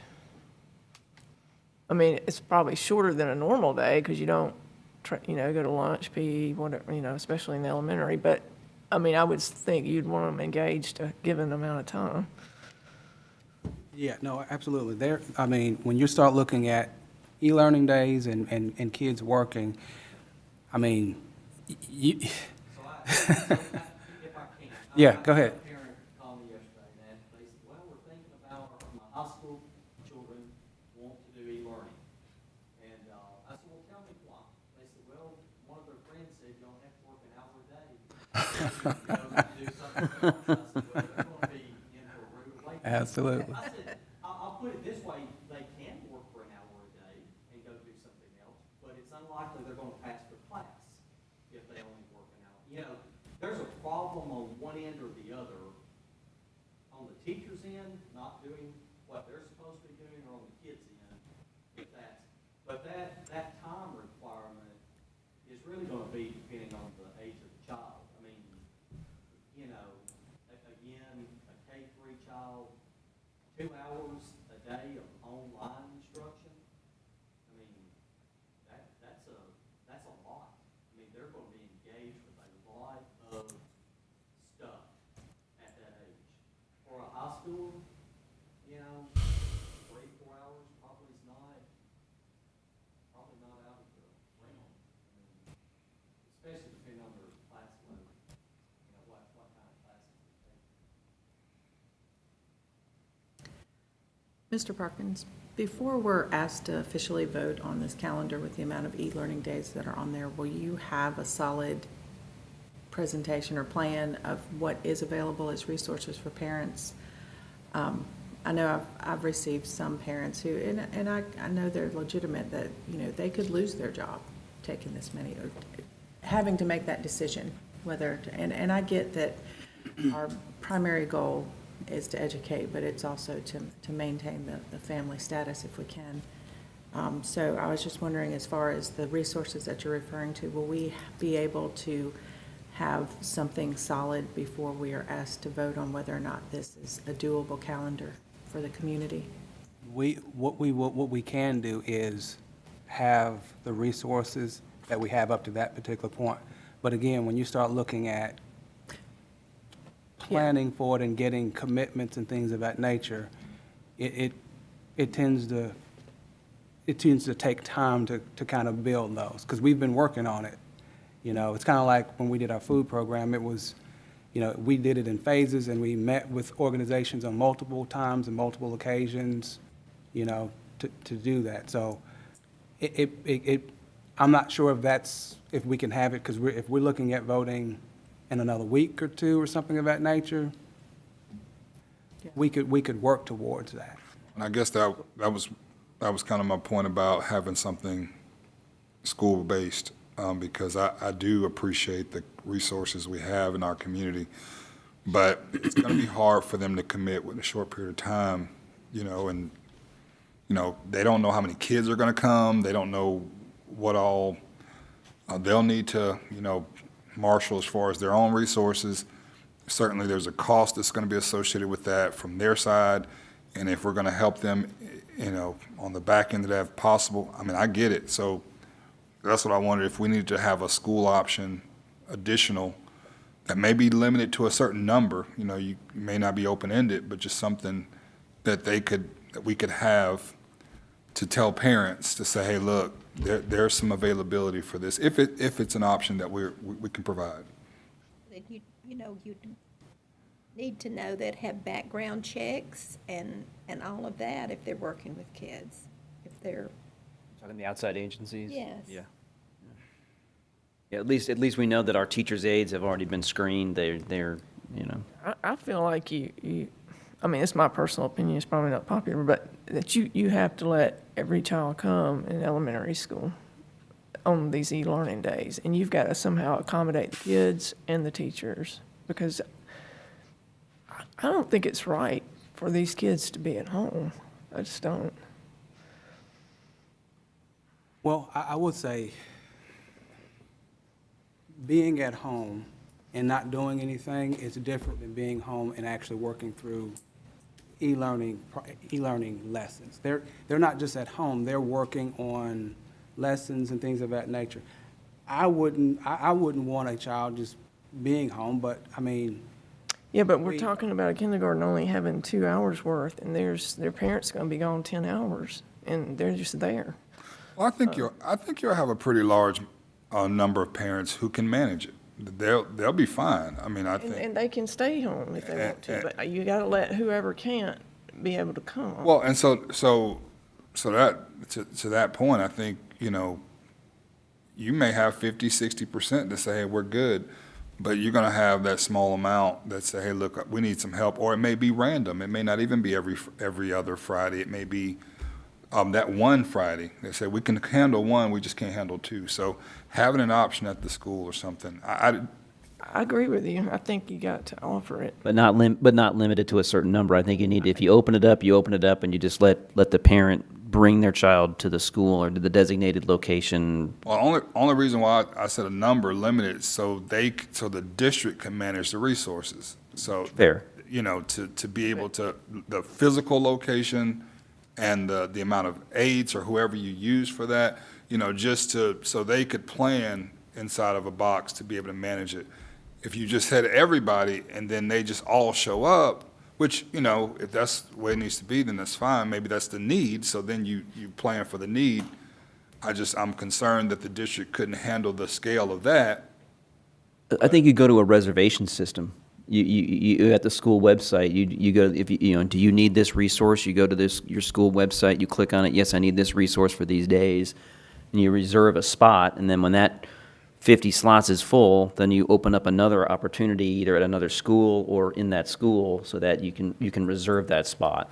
I think that's probably the best and fairest way to do it. It's open to anybody, and you reserve that position, and then the school knows you have to have it done by Wednesday of the week, and then the school has a day or two to get the resources available to do it. That's probably the best thing to do. We're setting these way ahead, so we're not gonna need substitutes in the middle schools or the high schools, so it seems like you could garner your substitute pool to some extent. I mean, you're planning that far ahead. Yeah, that's a great idea, the substitutes. The only thing it does decrease, and don't get me wrong, I like the plan a lot. I personally, as a mom who has always felt guilty being the mom that couldn't stay home on snow days as a nurse, and being the mom, my husband works for utilities, I work for the hospital. If it snows, guess who's going to work? It is hard to drop your kids off when you're already guilty. It is much easier to do it in a place where you at least are familiar with those people. All that being said, the part where we clean on those E-days will be limited. I think we would have to rearrange that schedule just a bit. I think it's still doable. I just wanted to point that out. On these As a E-days, nurse who cleans a lot of stuff. Tim, when we did e-learning days at the high schools, didn't we actually run the buses and kids could come to school and work if they needed to? Yeah, and I don't, No. the group or the community, I think that's good too. I mean, you have a lot of people who attend a certain church, and if that church is willing, they may just as easily take their children to that church. And I'm not saying that we need to go sure. with Yeah. just one option, but Sure, yeah. I do agree that a school option needs to be considered. And I know it's not as easy as, throwing everybody in the gym, because now you're not socially distanced. But, because I know that's how daycare works now. But the point, if you're at school, is still to do your e-learning. It's just to Right. do it under Right. supervision. Right. I mean, you don't lose anything. It's just the location and the supervision you're offering. and the ease to the parent. And the parents we may still, I know, that we may have ran buses. I don't know, do we say, okay, parents, you have to bring your child to the school? That's kind of a Given. trade-off. Hey, look, you gotta bring them, but I think there needs to be a. we can look at those. We can look at that. We can look at it. I think that makes I understand the concept of e-learning, and I agree with it. I understand that our teachers need time, if nothing else, just to evaluate whether what we're doing with this virtual program is working, because you can't get 2 months into it and go, oh man, that wasn't working, and now you're 2 months behind. I understand that part of it. But I also understand that we've got to be able to make our community sustainable with doing this. And there's already, a lot of unemployment and a lot of issues out there financially for some people. And I would hate to see us strain those people past their ability to manage. And I think the census, sixth grade and up, we're okay with? Well, daycare in general only runs after the summer of sixth grade anyway, so I think you could do that in I think parents fully expect that sixth grade and up should be able to. That's kind of DHR standards as well. Yeah, I think Pre-K in the older 5. grades, I think it's not as necessary as our young grades. So- Yeah. And I would definitely say, okay, if you have an older kid, then those resources that you speak of, the community resources could come to bear. If they have to have somebody for their child, they could reach out to those community resources. Yep. There are even high school kids and middle school kids that their parents don't have transportation to get somewhere where they would have access if they don't have internet at home. So, we just need to work with them. I think they'll feel a lot better if they know we're going to stand in the gap for them. Because this is important. I agree that this is important. How many of our high school students that are employed in the daycare during the summer, do we have a fair number of those that might be? I think most of those have already graduated, haven't they? I see them on the Well, every addendum year for time. there's high school students that work in some, Yeah. after school or something. I just was thinking about, if you had an aide and a high school student or something, that might be a good opportunity for some of those high school students that think they want to be a teacher one day.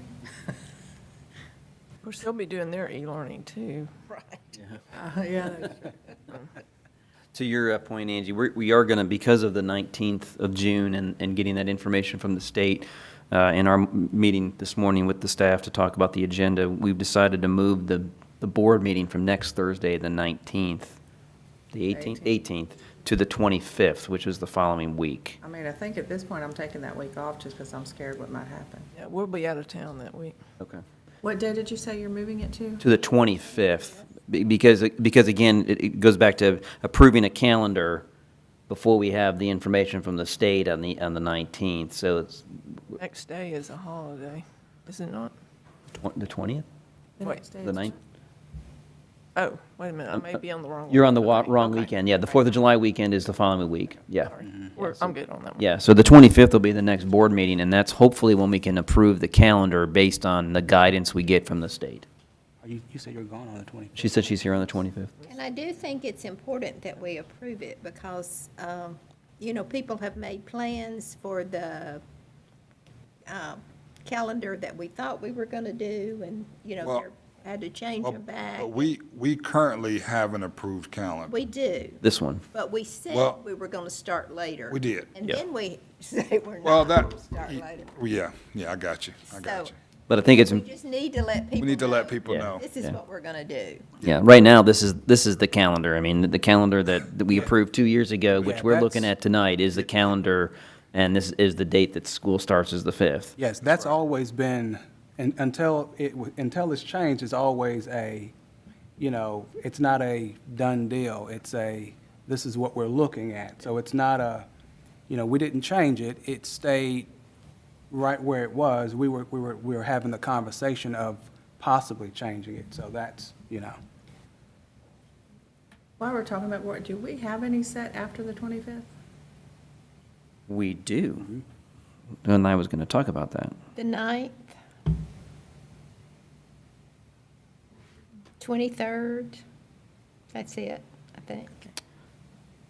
Hold on. Did somebody say we needed? July. So Mark, yes, yeah, so the next, so the, after the, yeah, for July, it's the 9th and the 23rd, 23rd, with graduation in between. yeah.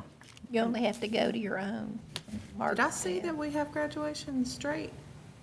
Yes, ma'am. We were approval by the Special. DNC today, and they were able to make modifications to the stage arrangement to reduce the size of the stage, and we were able to put 320 chairs on the floor. Well, I know we're off topic, but thank you to everybody that, I know a lot a lot has gone into every single thing that we do now, but that meant a lot to a whole lot of people, so I appreciate that. Yeah, me too. So the 9th and the 23rd? 9th and the 23rd of July. And then the dates proposed moving forward are the 6th and 20th of August, the 3rd and 17th of September, the 1st and 15th of October, You know, I'd really like to say I have a So vacation. somebody's planned, gonna send these. yeah. I'm just giving to you. Sent you the document a minute ago, and I The 5th and the 19th, the 5th and 19th of November. How does that work with, I don't have to put the 15th in. shut up. Surely you're gonna come when and are we- watch. We'll have to, Election is Tuesday, November 3rd. Yeah, we'll have to do the board change before, on the 19th, They don't let me talk, so I don't know what. because the assumption is she'll step off the board and then the her, 19th, that'd Yeah. be that. I didn't know if we were in track. the election's November 3rd, I was about to November say, 5th. We don't have to do it the 5th. So she'll step off on the 5th?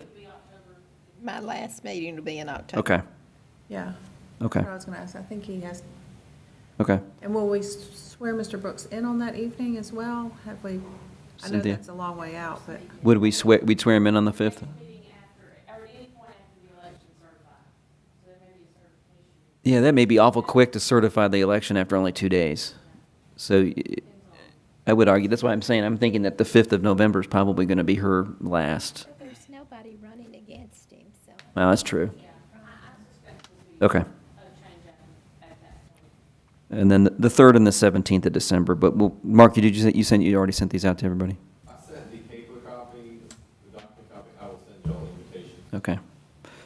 as well as I just changed the invitation for the 18th of January. Got a little bit off of. Is there any more questions on the calendar? Any more discussion on the calendar? Go ahead, Sherry. As far as, so, like, thinking about our high schools, they can't do anything schedule-wise yet, I guess, right? Because they just don't know anything about who's going virtual or anything. So, I mean, would they normally be fixing students' schedules by this point? Yeah, they're usually working on schedules. But can they really do that in this environment? Yeah, they still can do, they still can do some scheduling. It would be one of those things where, you know, they schedule a class, and when they get the information in, that student who's in that class, it depends on what type of the virtual that they go into. And if they go into the virtual academy, then of course they're unenrolling from there and going over there. But in guess that I'm building, just- they're still located in that school, so What's the they're not unenrolled. You're looking for a deadline. where Well, the- I'm just thinking, July I'm the- just July the thinking how, 15th is- okay, because the parents, we're going to make them decide on the 15th. We're, and we're then- we're asking for, So is that going to give administration and teachers enough time between the 15th and the 5th? I mean, are we pretty confident that that's enough time to get everybody situated? yes, I think so. And I believe so, have you gotten yeah. any feedback from the teachers or anything? As far Is as, that kind of timeline? I mean, I've had several teachers who've contacted me and said, hey, you know, thanks for, you know, the calendar, we're good with, you know, how it is.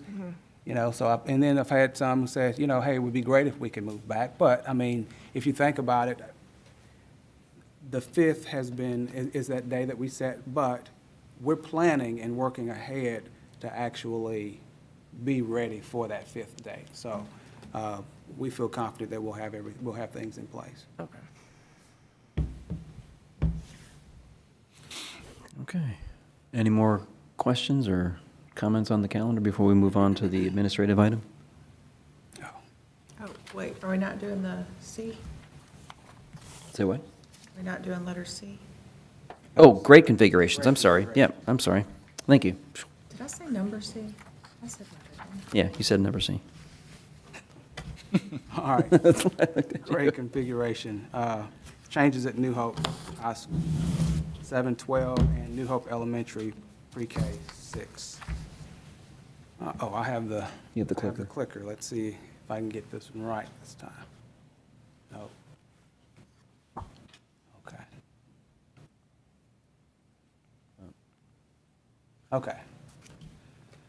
So of course, with the building and the construction of the new building in New Hope, that building is actually created to house our middle school. And so what we've looked at is changing it from making it a 7th and 8th grade academy connected to the high school. And so that would make, and this is the new configuration, this is what it would look like. New Hope High School, the kids in 7th and 8th grade, and the elementary school will move to being a 7th and 8th grade, 7 through 12 school. So those 7th and 8th grade will move to the new building, which we're calling it the middle school academy, but they're still connected with the high school. So New Hope High would change from being, a 9 through 12 school to a 7 through 12 school in 2020-2021 school year. New Hope Elementary School, 7th and 8th grade, would move to the high school as a middle school academy, the 2020-2021 school year as well. Now, of course, construction is ongoing, and they're not scheduled to be finished that project until September. However, we're looking at a move-in date of October the 1st. The 1st of October is what we're looking at as far as a move-in date. So changing that configuration would actually transition New Hope Elementary into pre-K 6, the 2020-2021 school year. And then we're looking at Owens Crossroads being a pre-K 6th grade school, the 2020-2021 school year. And then the year after that, we're looking at and having a conversation of making it a pre-K 4th grade, the 21-22 school year. So that would be the year after. And that's to actually create some opportunity for additional growth and space at Owens Crossroads. So the 7th and 8th graders are going to start at the high school and probably after fall break move to the middle school So academy? the 7th and 8th grade will actually be part of the high school. They will be considered part of the high school, even though they'll still be in the elementary building until October the 1st. Yeah, that's Around what I that meant, okay. Yes, yeah, absolutely. Owens Crossroads is staying where it's at this year. Right. Okay, Right, they're gotcha. staying where they are this year. And so, Part approved, Yes, we have that Owens Crossroads for 21, 22. Crossroads step is not. No. We notified them of that Okay. being the Right. next phase, but we did not ask for approval. right. Okay. So when they move into the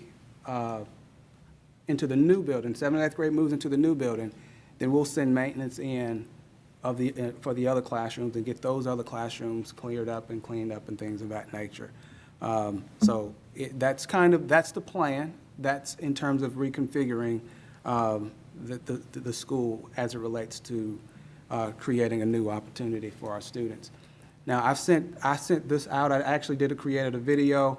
The intention was to meet in large group with parents and the community members and things of that nature. But I believe it was the week after or the week before, we ended up closing school down, and that wasn't able to happen. So instead of just not doing it, wanted to make sure that we got in touch with parents and things of that nature. So I did a video, and I believe I sent the board that video, sent that out to the community. They had an opportunity to look at it, had an opportunity to comment. I actually have some parents that I'm actually calling back to talk through because I asked them to leave feedback, and I'll be actually contacting and calling every one of those parents who asked for a call back to discuss, the different things that we talked about in that video. But I think when I look at the data of the survey, 45% of those surveyed were, I'm glad, I'm happy, let's go forward with it. I had about 18-ish%, somewhere around there, who were neutral, however way you go. And then it was about 11% that were more so, no. But overwhelmingly, the majority was more so on the side of, moving forward with the transition. With your Owens Crossroads, are most of your concerns coming from the Owens Crossroads families? It was a mixture. It was a smaller number of concerns than I expected. However, there were more concerns from Owens Crossroads than Right. it was from New Hope. Yes, yes. So these are the benefits of the new configuration. One, new facilities for the middle school students. It's one of those things where they get their own facility. They have their own, place to really identify themselves, even though they're connected with the high school. Continuity of extracurricular programs. So, alignment of secondary instructional programs. So, extracurricular programs, moving from 7 through 12, the secondary programs, as they plan and as administrators plan, they're able to plan with 7th grade, lower grades in mind as they are looking at where they want 12th graders to go. Having them there to actually plan makes a big difference in terms of the directions that they go and what they're able to put together, being that they're able to follow them all the way because they're in their building and connected to the school. Continuity in secondary collaboration and planning. So those teachers, high school teachers, math, working with 7th grade and 8th grade teachers, building that collaborative community to benefit the students, and planning together that helps to create an opportunity for our students to get a continual connection with high school to the extent that their learning continues to flow and it's not broken off. Opportunities for electives. David has mentioned that there are some opportunities that he's looking at to allow them the opportunity to engage in additional electives and things of that nature. And then also it alleviates the space restrictions or the issues that they're having at New Hope Elementary. So these are the stop times for each school. Owens Crossroads, 7:45 to 2:45. New Hope Elementary would be 7:45 to 2:45. New Hope Middle and the high school will actually have the exact same times, 8:30 to 3:30. So they'll have the same times. They're on the same campus. So that's kind of what those daily start and stop times will look like for those schools. Scheduling, and principal's been working on schedules and talking about it for a while. New Hope Elementary and Owens Crossroads, their schedules won't change. So the pre-K 6 schedules, no change. No more than the changes that need to be made for, COVID-19 and those type of things. But a regular daily schedule stays the same. New Hope, the middle school academy. So bell schedules will be the same as the high school bell schedule. All academic classes are separate from the high school. So they're technically in separate buildings. They have their own building. So you can have the same bell schedule, but the kids won't be commingling in the hallways. And that was one of the questions that a parent had was, will my kid who's in the 7th grade be going down the hallway with the high schoolers? No, because their classes, the way they're set up, they won't have those type of interactions in that respect. All the academic classes will be separate. And then the lunch will be separate from high school. So they will not have to eat lunch with high school students in that configuration.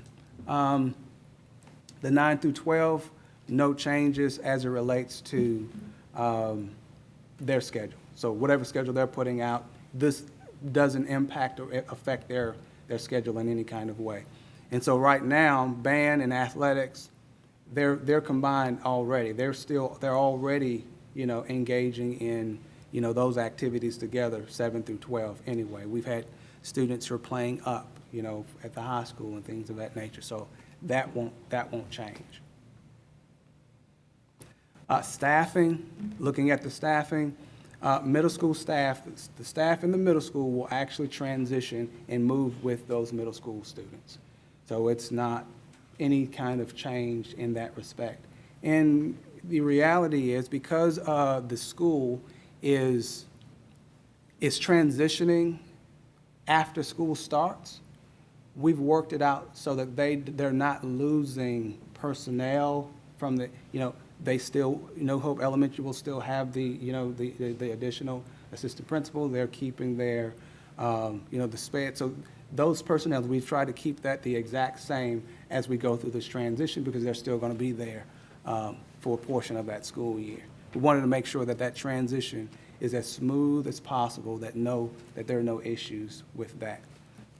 So looking at title funding, because they're Title I schools, the fiscal 2020 allocations, you see that right there, Owens Crossroads, New Hope Elementary, New Hope. If you look at the proposed for fiscal year 2021, those are the proposed numbers. Now, there's a change, and I know, you see it in the red, and we made sure that is red, so we identify what the change would be. The change is a $1,000 change. The change is based on the per pupil expenditures. I mean, not per pupil expenditure, but the number of students actually in the school. So Owens Crossroads actually had a slight decline in their numbers, and I think it wasn't that large of a number of students, but it was enough to impact about $1,000. New Hope Elementary, it looks more significant only because those number of students are transitioning to the high school. The funding moves with the child. So technically, New Hope is not losing anything as it relates to, the funding part that meets the needs of the students that they have in their elementary grades. And then New Hope High School, you see there's a bump. It's a bump because they're gaining additional students, which helps to, move their numbers up in terms of title funding. Yes, ma'am. One of those bumps, and one of the reasons for that bump is one of those grades, and I think it's the 7th grade, has an unusually large number of students, almost twice as many Yes. as a normal grade, and Yeah. that's part of that. Absolutely. That's a good point. Yep, absolutely. Title I funding, proposed pre-K initiative. So the pre-K initiative, when you look at the numbers, so off the top, when we're looking at pre-K numbers, off the top, we took a pre-K initiative of $200,000 and redistributed those numbers, those dollars, for those schools that have actual pre-K.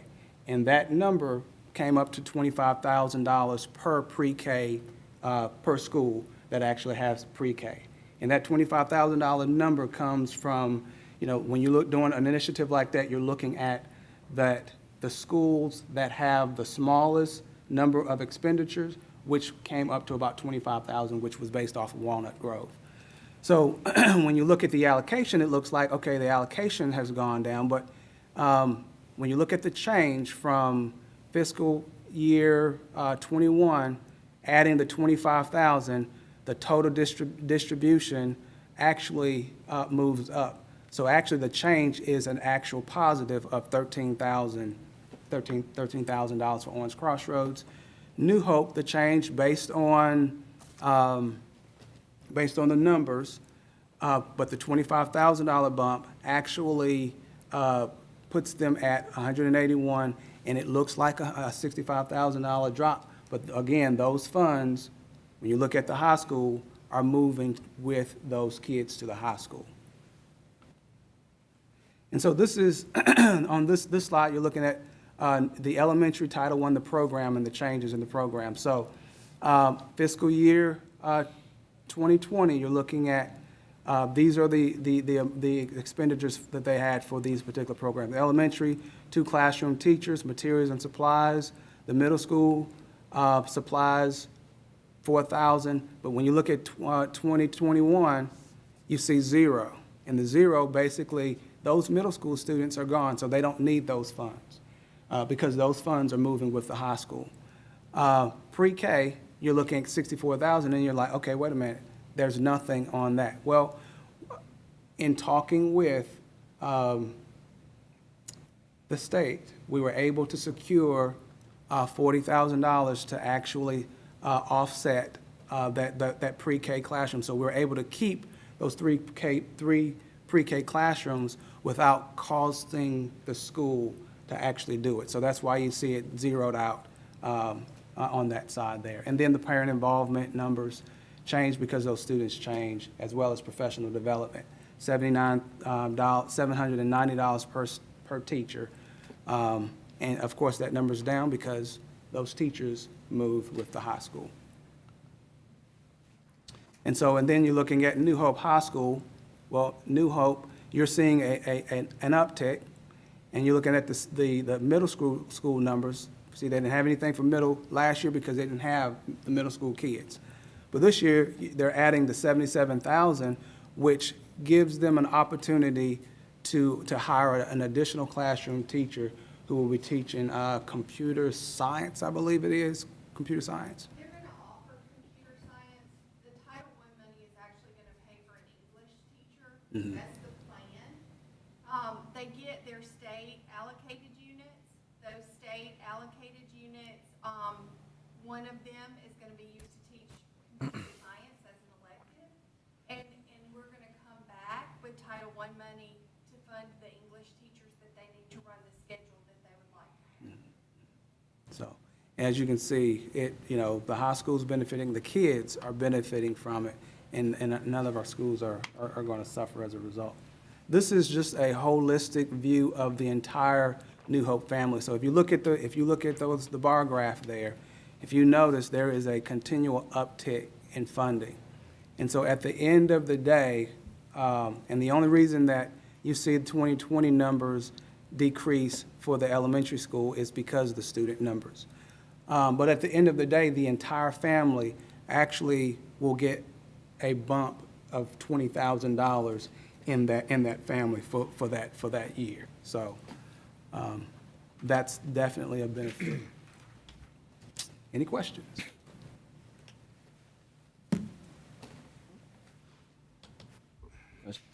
Luis? Thank you, Mr. Perkins. Appreciate that. Good job. All right. Number 3, administrative items. All right. I recommend approval of personnel items as submitted. Motion. Second. I have a motion and a second for the recommendation of approval of the personnel items as submitted. Is there any questions? If there are none, all those in favor, say aye. Aye. Aye. Aye. Aye.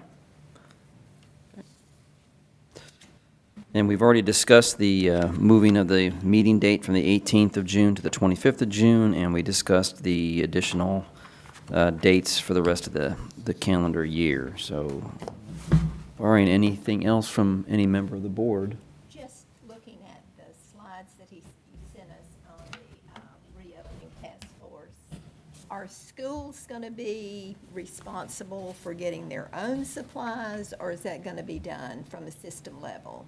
We are working from a system level to try to get supplies, and Jeff's been working on connecting with, the vendors who have those supplies. So local schools don't really have to worry about it at this point. Our plan is not for local schools to have to worry about it. Don't have to fly to China. And at this point, we're not doing temperature checks prior to boarding the bus. oh gosh. We are still working through the plans of busing and what the temperature checks look like. Okay. I noticed on that webinar the other day that the state acted like we wouldn't be checking temperatures, but we're going to, right? We're in discussions about Okay. it, yeah. That's fluid. It is fluid. What Till the supplies 19th. did we get from the state? Did we get any sanitation stuff from the state? I don't We did get some things that the state had gotten from a couple of organizations, and we were able to get some stuff from them. But I don't know the extent of how much we got. I don't think it was significant. I couldn't at a tell large on that amount. webinar if it was minuscule to each school or if it Well, was substantial. I will say, Like a whole lot when you're talking about the whole state. right, you know. and I Yeah. would say that, every little bit, every little bit helps, so I'm Yeah. I'm glad to get it. Of course, you would always want more, and there are a couple of things, a couple of organizations that I've recently talked with about certain supplies that we can get and have gotten some verbal commitments to some things. I don't want to say who they are yet until they're, ready for that to come out, so. Guess the parent supply list may look a little different this year. Yeah, Clorox wipes. absolutely, that will look a Be little bit able to different. find it. May I just suggest that before you decide on and announce a plan for taking temperatures, you actually secure some thermometers? We will and we have gotten some already. Can I borrow them until school starts? Are they the no-touch? Because They are no touch. that's been a difficult thing to come by. Yeah, we tried to jump on them pretty quickly when we kind of thought about that. Can't get them at the hospital, but well, You have them. One last thought on the calendar. I know I think you maybe indicated that we'd set the e-learning days and then maybe we would retract them as we went along or whatever. But I mean, I think you have to keep in mind, some people are going to use those e-learning days to head out of town and go see grandmother. I mean, so, Particularly the ones that are bumping up against a 4-day weekend or a holiday. right, because you can e-learn from anywhere. So I think once you set them, you're going to have to be prepared for people to utilize them. Maybe you have the option of utilizing them or not, but I don't think you can set them and then say, oh, well, we decided not to do that. I mean, I think you're going to get absenteeism if you do that. That's something we can look at. All right. Well, thank you all thank you all very much for coming out this evening. I think it was a good discussion. I think we were able to get some ideas out there and help you, Mr. Perkins, and the staff a little bit, kind of give us our guidance. So I appreciate you all coming out this evening. On that note, I will entertain a motion to adjourn. So moved. Second. I have a motion and a second to adjourn. Any discussion? Does anyone really want to stay any longer? All right. All those in favor say aye. Aye. Aye. We are adjourned. Thank you all.